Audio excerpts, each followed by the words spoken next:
नमस्ते बच्चों, सेठ विद्या मंदिर English high school and junior college में आपका स्वागत है। मैं शिल्पा उपाध्याय, विषय हिंदी, कक्षा 12वीं। तो बच्चों, आज का हमारा टॉपिक है चैप्टर 7 पेड़ होने का अर्थ, जो कि एक कविता है। तो आइए बच्चों, अब हम कविता को आगे पढ़ लेते हैं।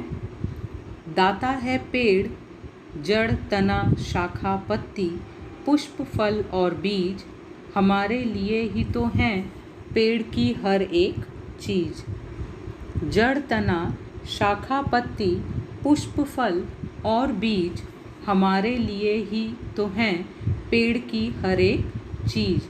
किसी ने उसे पूजा, किसी ने उस पर कुल्हाड़ी चलाई, पर कोई बताए क्या पेड़ ने एक बूंद भी आंसू की गिराई।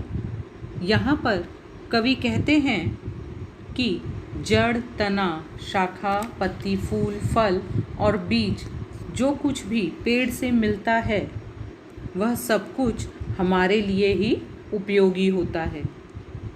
कोई उसकी पूजा करता है तो कोई उसे अपने ज़रूरत के लिए कुल्हाड़ी चलाकर काटता है, यानी उससे लकड़ियाँ प्राप्त करता है। इसके बावजूद भी कोई यह नहीं कह सकता कि पेड़ ने कभी आंसू की एक बूंद भी गिराई हो, यानी इतनी चोट सहने के बावजूद भी पेड़ हर चीज़ों को सहन करता है और उसके आँख से एक बूंद आंसू भी नहीं टपकने पाती है। हमारी सांसों के लिए शुद्ध हवा, बीमारी के लिए दवा, शव यात्रा शगुन या बारात। बच्चों, यहाँ आया है शव यात्रा। शव यात्रा का मतलब होता है, अर्थ होता है अर्थी, और शगुन, शगुन का अर्थ होता है शुभ समय। सभी के लिए देता है पुष्पों की सौगात। पुष्पों की सौगात यानी फूलों की भेंट। आदिकाल से आज तक सुबह शाम दिन रात हमेशा देता आया है मनुष्य का साथ। कौन मनुष्य का साथ देता है? तो पेड़। आदिकाल का अर्थ होता है बच्चों प्राचीन काल, पुरातन काल। अब यहाँ कवि कहना चाहते हैं कि पेड़ सांस लेने के लिए हमें शुद्ध हवा और बीमारी से दूर करने के लिए क्या देता है? दवाइयाँ देता है। शव यात्रा, कोई शुभ कार्य अथवा बारात हो तो वह फूलों का उपहार देता है, यानी जो हम फूलों से इन सब चीज़ों को सजाते हैं। शुभ समय यानी शादी का जो समय होता है उसमें भी फूल का उपयोग होता है। शव यात्रा में भी फूलों से ही हर चीज़ सजाई जाती है। आदिकाल से हर पल हर समय पेड़ मनुष्य का साथ देता आया है और देता रहेगा।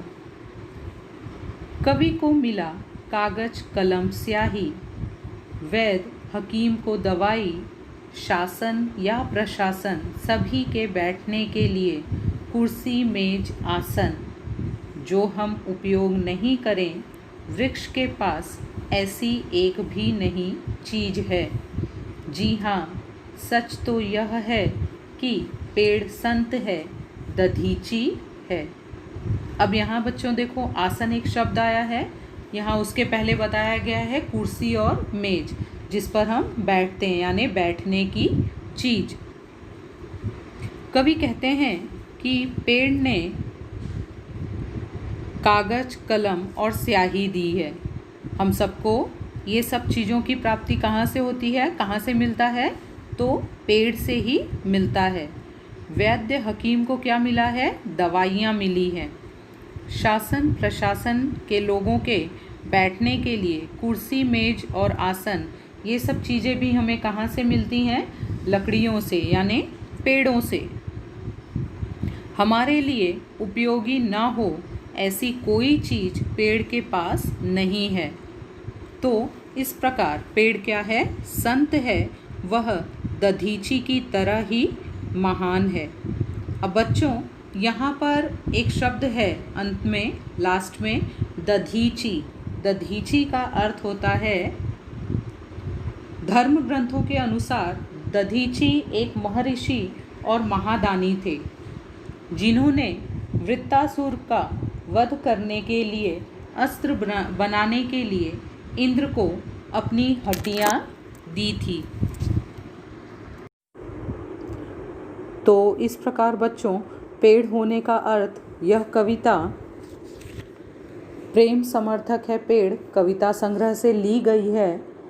तो इस प्रकार बच्चों, हमने देखा कि मनुष्य का संबंध प्रकृति से किस प्रकार जुड़ा हुआ है और पेड़ मनुष्य के जीवन में किस प्रकार से उपयोगी होते हैं। पर्यावरण को संतुलित बनाए रखने के लिए ज़्यादा से ज़्यादा पेड़ों को क्या करना चाहिए, हमें लगाना चाहिए और वनों की कटाई पर रोक लगानी चाहिए। तो अब बच्चों, अब हम स्वाध्याय प्रश्नोत्तर को देख लेते हैं। तो आइए बच्चों, अब हम स्वाध्याय के प्रश्नोत्तर पढ़ लेते हैं।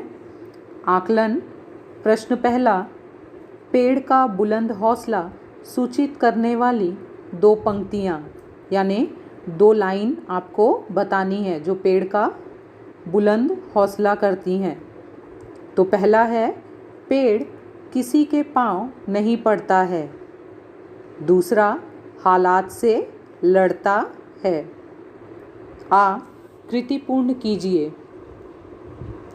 पेड़ इन रूपों में दाता है।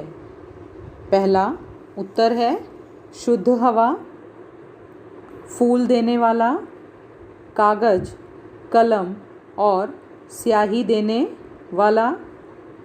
चौथा है दवा देने वाला, यानी कि पेड़ हमें क्या क्या देते हैं, पेड़ों से हमें क्या क्या मिलता है।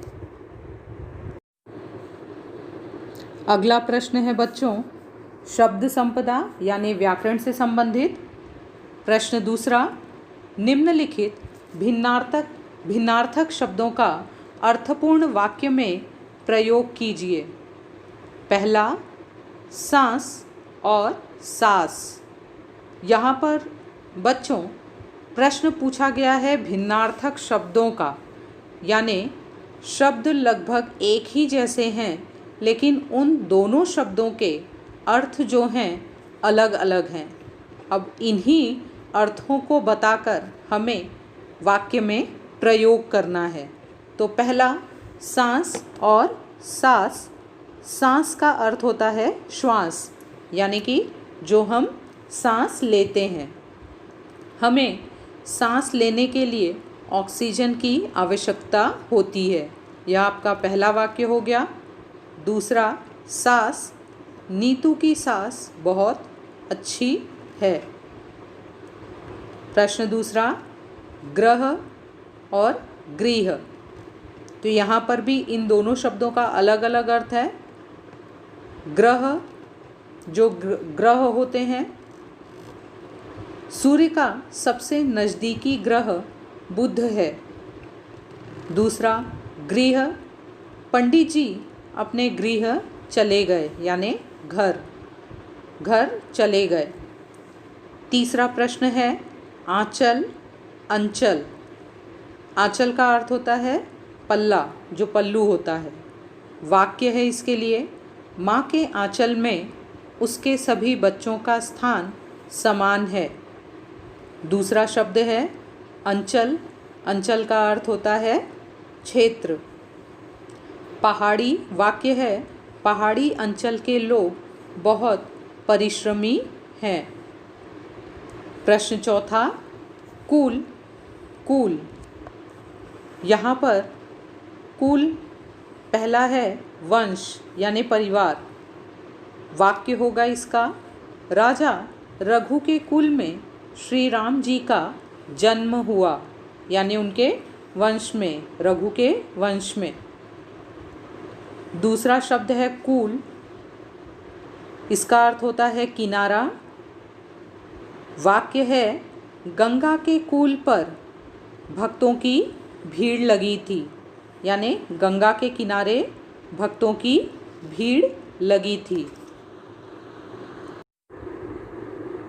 अगला प्रश्न है बच्चों अभिव्यक्ति। प्रश्न नंबर तीसरा, पेड़ मनुष्य का परम हितैषी, इस विषय पर अपना मंतव्य लिखिए, यानी अपने विचार लिखिए। उत्तर है, पेड़ों के बिना इस सुंदर धरती की कल्पना करना असंभव है। धरती पर जीवन के मुख्य स्रोत पेड़ ही हैं। इनसे ही मनुष्य को सांस लेने के लिए ऑक्सीजन मिलता है। पेड़ वायु प्रदूषण को कम करके पर्यावरण को शुद्ध रखते हैं। पेड़ वर्षा के लिए भी सहायक होते हैं और वर्षा का पानी हमारे लिए सबसे ज़्यादा ज़रूरी होता है। पेड़ों से प्राप्त लकड़ी से तरह तरह के उत्पादन किए जाते हैं। पेड़ हमें ताज़े फल देते हैं, जिन्हें खाकर हम तंदुरुस्त अथवा स्वस्थ रहते हैं।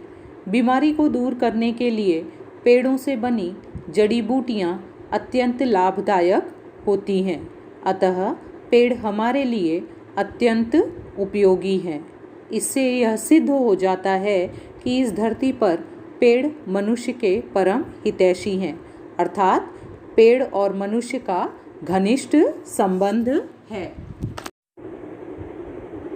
प्रश्न दूसरा, भारतीय संस्कृति में पेड़ का महत्व, इस विषय पर अपने विचार व्यक्त कीजिए। तो बच्चों, इस प्रश्न में आपको बताना है कि पेड़ किस तरह से पूजे जाते हैं, पेड़ पौधों की किस तरह से पूजा अर्चना की जाती है तथा उनका विशेष महत्व क्या होता है भारतीय संस्कृति में। तो आपको अपने विचार से इस प्रश्न का उत्तर लिखना है। अगला प्रश्न है रसास्वादन। प्रश्न चौथा, पेड़ हौसला है, पेड़ दाता है, इस कथन के आधार पर संपूर्ण कविता का रसास्वादन कीजिए। तो आपको बच्चों इस प्रश्न का संपूर्ण कविता का रसास्वादन करने के लिए कहा गया है।